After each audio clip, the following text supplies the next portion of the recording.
los últimos ponentes del primer bloque. Paso palabra a Miguel Ángel Lechuga Chica y María Isabel Moreno Padilla. Miguel Ángel es doctor en arqueología por las universidades de Jaén y Extremadura con la defensa de la tesis doctoral con mención internacional llamada Análisis arqueológico de un escenario de conflicto de la Segunda Guerra Púnica y liturgia. Ha sido beneficiario de un contrato predoctoral FPI del Ministerio de Economía, Industria y Competitividad.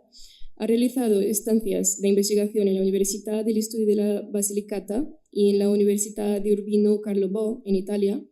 donde ha dirigido el proyecto Metauro 2 dentro de la convocatoria de ayudas para proyectos arqueológicos en el exterior del Instituto de Patrimonio Cultural de España.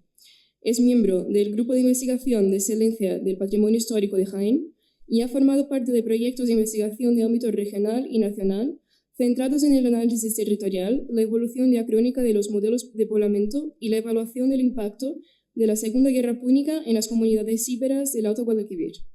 En la actualidad es beneficiario de un contrato dentro del programa de ayudas postdoctorales Juan de la Cierva que desarrolla en el Instituto de Arqueología de Mérida, CSIC. María Isabel Moreno Padilla es licenciada en Historia del Arte con mención en Arqueología y posee un máster en Turismo, Arqueología y Naturaleza por la Universidad de Jaén. Tiene el doctorado internacional con sobresaliente cum laude en Arqueología Espacial por las Universidades de Jaén y de Extremadura. Actualmente desarrolla su investigación en el Instituto Universitario de Investigación en Arqueología Ibérica de la Universidad de Jaén. Su línea de investigación se centra en el análisis de las sociedades íberas y, de forma específica, en el estudio de la cerámica y la iconografía íbera, con especial atención en la agencia material, en el lenguaje geométrico y en las biografías sociales y culturales de este tipo de producciones. Ha realizado diversas estancias de investigación nacionales e internacionales, entre las que se destacan el Museo de Prehistoria de Valencia y la Université Pau Valéry de Montpellier, en Francia. Desde 2023 dirige un proyecto de investigación de la Junta de Andalucía que analiza la iconografía post-Segunda Guerra Púnica en el Alto Guadalquivir, titulado Materialidad, Identidad y Memoria en la iconografía íbera del Alto Guadalquivir. Paso entonces la palabra. Muy bien, muchas gracias en principio a las organizadoras por el excelente trabajo que estáis realizando, al Museo Arqueológico Nacional por acogernos aquí esta tarde y tanto yo como mi compañera María Isabel Moreno formamos parte de un equipo, como comentaba Susana, mucho más amplio. Esta tarde nos toca a nosotros representar y presentar esta aproximación dentro de la Jornada Europea de Arqueología, en las que vamos a realizar un repaso muy breve por parte de los objetos arqueológicos o uno de los objetos arqueológicos más relevantes en la historiografía arqueológica española, como son los bronces de Maquiz, ¿vale? Nosotros vamos a tratar de acercarnos a ellos desde tres perspectivas diferentes. En primer lugar, rastreando un poco la documentación conservada del propio hallazgo y de su intrahistoria y de cómo esos objetos han tenido una serie de avatares o de historias hasta su configuración actual en parte en el Museo Arqueológico Nacional. De forma muy sintética también nos acercaremos al único paralelo formal que hasta el momento conocemos desde el punto de vista arqueológico, hallado muy cercano a la propia localización de los bronces de Maquis y que nos va a permitir, por analogía, en cierto modo, restituir el posible contexto de posición de estos bronces de Maquiz y un posible marco cronológico de referencia que, como veremos, ha sido ampliamente discutido. Y finalmente, lo que tratamos de restituir un poco a partir del proceso de investigación que venimos desarrollando en torno al lugar del hallazgo, en donde se ubicó la antigua ciudad de Iliturgi, una propuesta de interpretación o del papel que estos bronces pudieron haber jugado dentro de un proceso histórico complejo marcado de forma directa por el impacto de la Segunda Guerra Púnica, ¿vale? Así que vamos a empezar muy rápido porque nos hemos dividido la presentación en dos, entonces más difícil todavía, 10 minutos cada uno, y quiero ser muy rápido y muy sencillo. Idea muy básica, en principio, ¿qué son los bronces de Maquis? Como estáis viendo en la imagen, los bronces de Maquis los conforman un total de casi una decena de objetos. Los más famosos son los 4 apliques o pasarriendas vinculados a uno o varios carros, concretamente a su lanza o al yugo de la misma. Como estáis viendo, estos 4 presentan representaciones zoomorfas. Uno de ellos representa la cabeza de un lobo con la boca entreabierta, la lengua afuera, y en su parte trasera conserva una argolla de unos 3 centímetros que estaría dedicada al paso de las riendas que guiaban el el posible carro o los varios carros de los que formaron parte. El segundo de ellos muestra una figura bicéfala, en una de sus caras muestra una representación igualmente de un felino y en la parte contraria una cabeza, un busto masculino, con una serie de elementos que indican un estatus, como los pendientes o quizás también el propio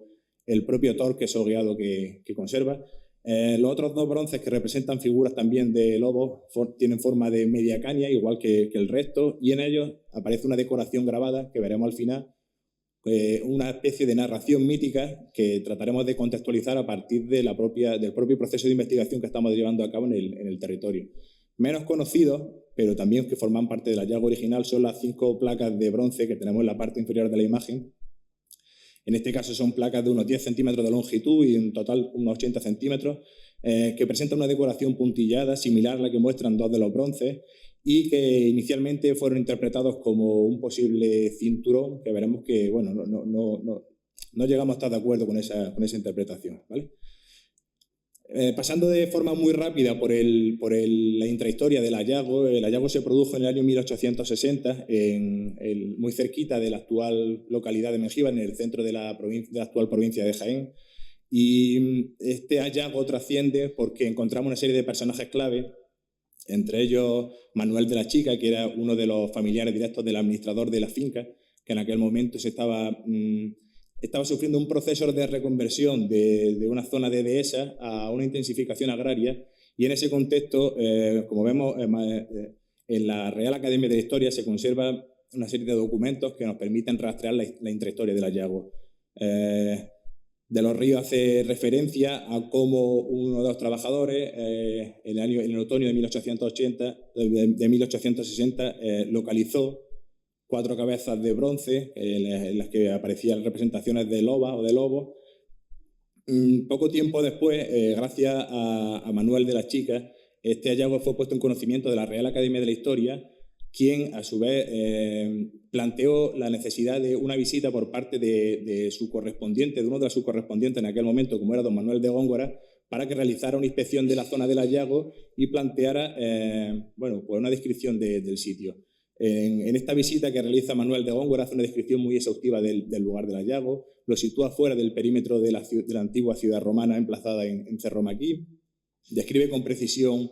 una serie de elementos, incluso llega a realizar un plan, un levantamiento topográfico que por desgracia no se conserva, pero que le permite mostrarle a la Real Academia la relevancia desde el punto de vista arqueológico del emplazamiento del hallazgo, ¿vale? En las diferentes reuniones de la Real Academia de la Historia se plantea la necesidad de llevar a cabo intervenciones arqueológicas en la zona, pero ante la ausencia de leyes al respecto y ante la negativa de los propietarios del terreno a realizar algún tipo de actividad, finalmente no se llevan a cabo. Manuel de Góngora hace referencia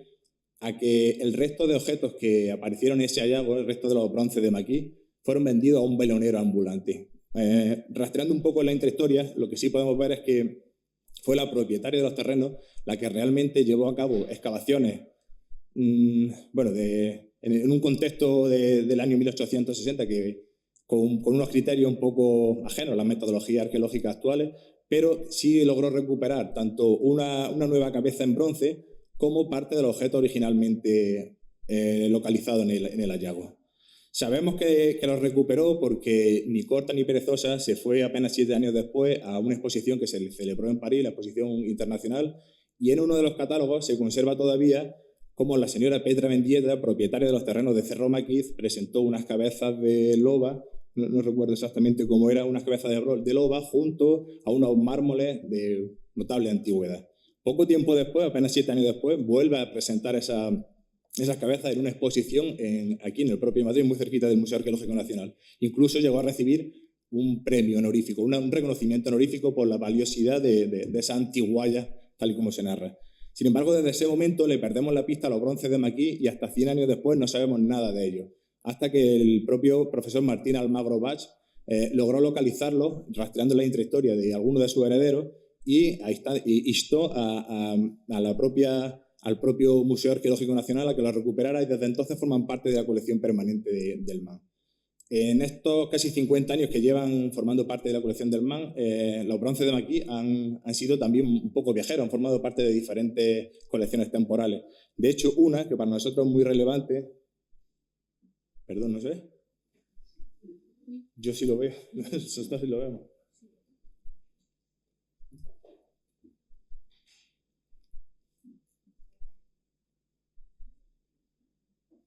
Bueno, muy rápido, sigo contando porque vamos justitos de tiempo. Para la conmemoración del 150 aniversario del hallazgo de los bronces de Maquis en el año 2010, a instancias del Ayuntamiento de Mengíbar y de la propia Asociación de Amigos de la Historia del Pueblo de Mengíbar, se logró que tanto la Real Academia de la Historia como el propio Museo Arqueológico Nacional cedieran temporalmente para una exposición los bronces, lo que provocó su reencuentro después de 150 años en la propia provincia de Jaén, ¿vale? En ese reencuentro, a estos bronces, que cada uno había tenido unos avatares diferentes desde su hallazgo, se le unió un nuevo elemento, hasta ahora el único paralelo formal que conocemos y que está documentado con metodología arqueológica, que procede de una necrópolis muy cercana a Cerro Maquis y que nos permite, por analogía, establecer un primer marco cronológico de referencia para estos bronces de Maquis, ¿vale? Porque, bueno, no lo estáis viendo, pero el debate, nosotros sí lo vemos aquí, el debate en cuanto a la cronología de los bronces de Maquis ha sido muy extenso, no quiero pararme mucho, pero bueno, ha sufrido muchas oscilaciones desde planteamientos iniciales que lo fechaban en época republicana tardía hasta mediados del siglo XX se llegan a plantear que son de la tardoantigüedad. Posteriormente se plantea una cronología orientalizante. Finalmente, en el último cuarto del siglo XX, a partir de los trabajos de Ricardo Olmo y de Manuel Fernández Miranda, se establecen, a partir de comparaciones con criterios estilísticos, una cronología que se sitúa en torno al siglo IV, que posteriormente irá siendo rebajada por diferentes autores y propuestas, incluso del propio Ricardo Olmo, que los sitúan en un contexto tardío, en un contexto de una cronología que se puede fechar en torno a los siglos II y I antes de Cristo. Sigo, os estáis perdiendo una imagen muy chula porque en esta sí os muestro el paralelo formal directo más cercano que tenemos a los bronces de Maquis, que como os comentaba procede de la necrópolis excavada en el año 2010 en apenas 20 kilómetros al oeste del hallazgo de los bronces de Maquis.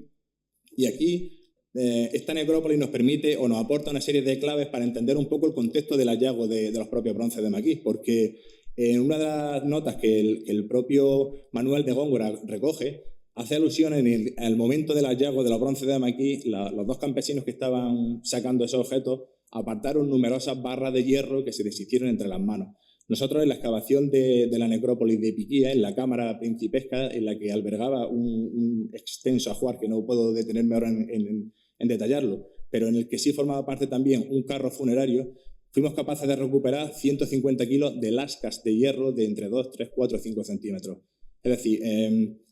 el estado de conservación del hierro evidentemente es mucho más, es peor en cualquier aspecto que el bronce, y del carro sí que pudimos plantear una reconstrucción a partir de esos restos que quedaban, identificando la tipología de la rueda, incluso del carro, pero lo que sí se conservaba era uno de estos pasarriendas. En este caso conservaba presenta una cabeza masculina tocada con un casco y devorada por un lobo, con una morfología, tipología e incluso una técnica de fabricación, la cera perdida, exactamente idéntica a la de los bronces de Maquis. Por tanto, ya teníamos un contexto de referencia en el que poder extrapolar por analogía y por proximidad el posible contexto de amortización de los bronces de Maquis y también su posible marco cronológico. Muy rápido, quiero hacer mención ahora a lo que desarrollará mi compañera María Isabel Moreno. Estos eran como los puntos o los pasos previos de conocimiento que teníamos de los bronces de Maquis, tanto desde su intrahistoria como desde su analogía más cercana. Nosotros desde hace casi 10 años formamos parte de diferentes equipos de investigación que vienen trabajando en torno a la zona del hallazgo de los bronces de Maquis, tratando de establecer una aproximación arqueológica a un proceso histórico complejo, como fue el de la antigua ciudad de Liturgi. Tratamos de aproximarnos a través de tres ejes principales. Uno a través de la localización del emplazamiento del hábitat, uno segundo a través del rastreo de las huellas de conflicto vinculadas a la Segunda Guerra Púnica, y un tercer eje fundamental a partir del análisis de qué tipo de elementos podemos valorar para valorizar o entender el proceso tras la Segunda Guerra Púnica del complejo Oppidum de Liturgi, del que formaron parte estos bronces de Maquis, y que a continuación mi compañera espero que pueda seguir desarrollando. Como ha expuesto mi compañero Miguel Ángel Lechuga, casi hemos empezado por el final del objeto, por el afterlife. En la mesa se ha puesto un poco la necesidad de conceptualizar el objeto y las diferentes dimensiones del propio objeto, ¿no? Aquí tendríamos casi una dicotomía entre el objeto vivido, el objeto histórico, que es lo que vamos a ver a continuación, y el objeto arqueológico, con toda la intrahistoria que explicaba perfectamente Miguel Ángel en la primera parte de la exposición. A través de los diferentes proyectos de investigación de Iliturgi, una de las grandes preguntas de investigación se enfocaba en tratar de reconstruir en la medida de lo posible la biografía simbólica de los bronces de Maquis. Una biografía que está determinada, o un análisis que está determinado por los propios condicionantes de estos materiales. Desconocemos el contexto original de su deposición. Sin embargo, el estilo y la iconografía que se desarrollan en ellos nos permiten abordar aspectos esenciales de los tiempos históricos, pero también de los tiempos mitológicos de Liturgia y del territorio de Liturgia. Como ven en pantalla, este proyecto de investigación ha permitido o está permitiendo analizar en profundidad la dinámica de poblamiento y de evolución histórica del territorio de Liturgia durante todo el periodo ibérico. En estos proyectos hemos constatado un interesante debate topográfico entre dos áreas. Por una parte, el Cerro de la Muela, entre el Cerro de la Muela, que lo tienen a la izquierda de la pantalla, que sería el lugar de localización del Oppidum ibérico, y por otra parte, Cerro Maquis, que sería el lugar de ubicación de la ciudad romana. El Cerro de la Muela, el lugar del Oppidum ibérico, tiene una secuencia de ocupación que abarca desde el siglo VI hasta finales del siglo III, momento en el que se asedia, como todos ustedes saben, el Oppidum ibérico y se destruye, y posteriormente se observa un momento de, podríamos decir, refundación de la ciudad, pero en otro punto, frente a las ruinas del antiguo Oppidum ibero en Cerro Maquis, como pueden ver en pantalla. Este proyecto de investigación nos ha permitido analizar, además,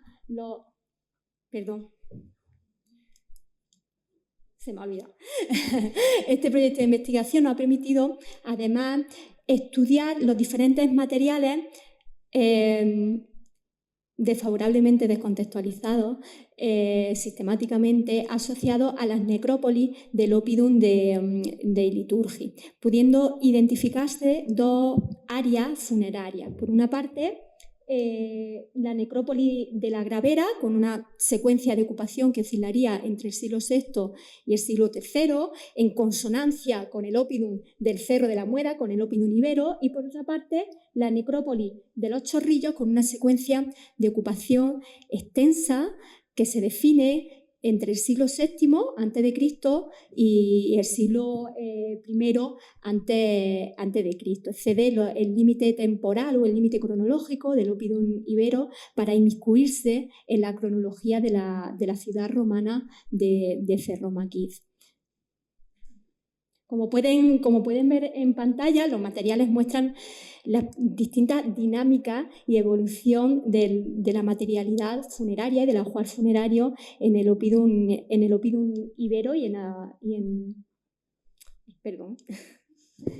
se me olvida constantemente, ¿no? Aquí tienen algunas imágenes que muestran los distintos ajuares que formarían parte de estos contextos funerarios que, como os decía o comentaba anteriormente, desafortunadamente están descontextualizados. Dentro de todo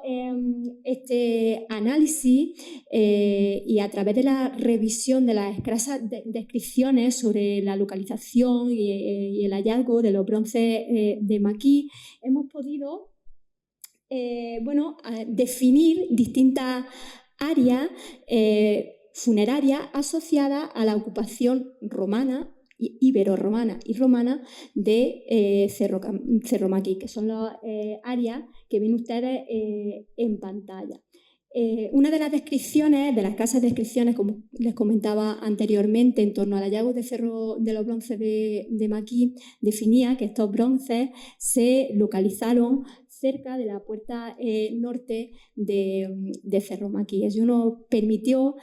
indagar de una forma un poquito más detallada en el posible lugar de origen de estos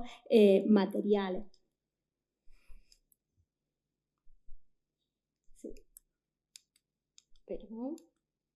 ¿Vale? Y aparte de estos materiales, también a este sector asociado a la puerta norte de Cerro Maquis también se asocian los elementos votivos en piedra, los votos en piedra asociados a un santuario u otros elementos de procedencia igualmente desconocida, como la caja funeraria de los Chorrillos o el tesoro de plata de Mengíbar. Todos esos elementos nos indican la riqueza material del oppidum de Liturgi y nos muestran además las distintas dinámicas de interacción que pudieron tener los materiales en su contexto original. Bien. Como ven en pantalla, la propuesta de localización de estos bronces se asocia a la parte noreste de Cerro Maquis, donde proponemos que pudo haber un área funeraria similar a la de otros ópidas del Alto Guadalquivir, como la propia necrópolis de la Puerta Norte de Cástulo, vinculada a los propios mecanismos de reformulación o formulación de los paisajes funerarios en contextos ibero-romanos y posteriormente romanos. Se trataría, por tanto, nuestra propuesta incide en que se trataría, por tanto, de los elementos, de los apliques metálicos asociados a un carro funerario, como planteaba anteriormente mi compañero Miguel Ángel, depositado como ajuar funerario de una sepultura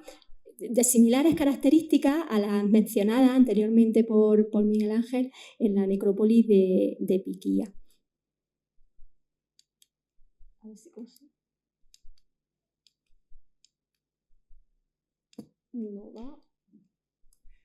No va.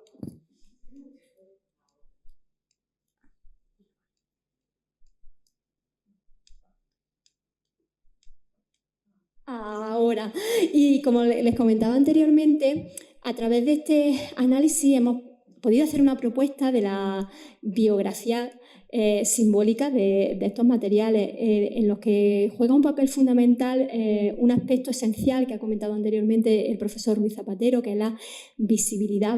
/ invisibilidad del ajuar funerario. En este caso, tendría un tiempo de disfrute, por así decirlo, de las personas que forman parte del ritual funerario corto en el tiempo, y sin embargo la iconografía que se desarrolla en estos bronces mostraría el tiempo mitológico, el tiempo simbólico del propio, como les comentaba anteriormente, del propio territorio de Liturgi. Nos muestra, por tanto, una dinámica que está estrechamente vinculada con los mecanismos de reafirmación ideológica que tienen lugar entre los siglos II y I antes de Cristo en el mundo ibero, y que está asociada a la legitimación aristocrática, a la refundación de asentamientos, de ópidas, a la fundación de nuevos asentamientos basados en tradiciones anteriores que en cierta manera legitimaban esa nueva estructura social o ese nuevo orden social. Y es interesante en este debate que vamos a tener, en este interesantísimo debate que vamos a tener en torno a la biografía, poner el foco de atención también en los distintos tiempos que convergen en las propias biografías de los objetos y que ceden, como comentábamos anteriormente, el tiempo histórico de los mismos, y que es especialmente perceptible en la iconografía, en la excepcional iconografía de los bronces que les mostramos en pantalla y que podemos conocer en detalle gracias a la propia limpieza realizada por el Museo Arqueológico Nacional. No vamos a entrar en detalle porque no tenemos tiempo, pero sí nos gustaría poner el foco de atención en algunos elementos que forman parte de la iconografía de estos bronces y que están vinculados con el elemento acuático. Ven ustedes los hipocampos en la parte baja y en la parte alta también de la imagen, pero también elementos, roleos, ondas asociadas o que hemos interpretado como elementos acuáticos que reproducen el agua. Y esto es importante porque hemos visto en una diapositiva anterior, si me permiten, vuelvo atrás, esta diapositiva de aquí, hemos visto en una diapositiva anterior que los ríos tienen un papel importante en la conformación del territorio de Liturgi. En general, ya lo saben ustedes, de todos los territorios iberos, pero es especialmente perceptible en el territorio de Liturgi. Han visto ustedes antes, en una de las imágenes anteriores, que la necrópolis de la Gravera y la necrópolis de los Chorrillos están estrechamente vinculados con el río Guadalbullón.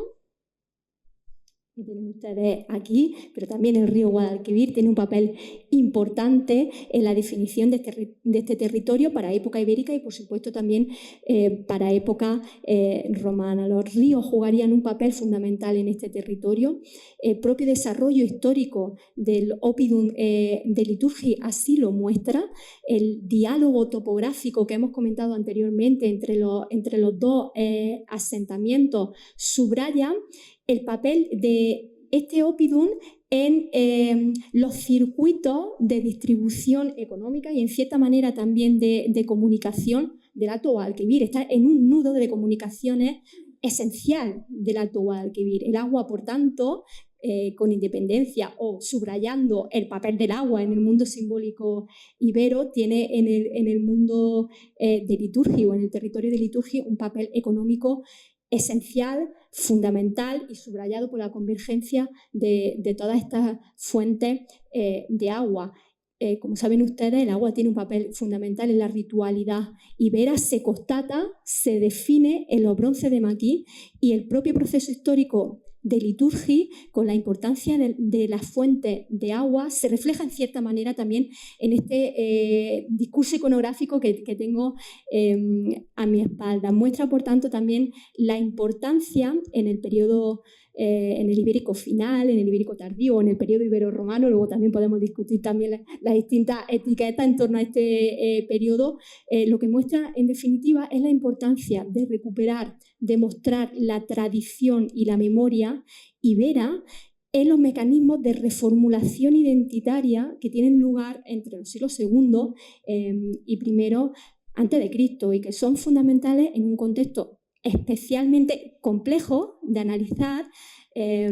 y especialmente además interesante en lo que respecta a las biografías, volvemos otra vez a las biografías de los materiales y en este caso a las biografías simbólicas de los ajuares funerarios.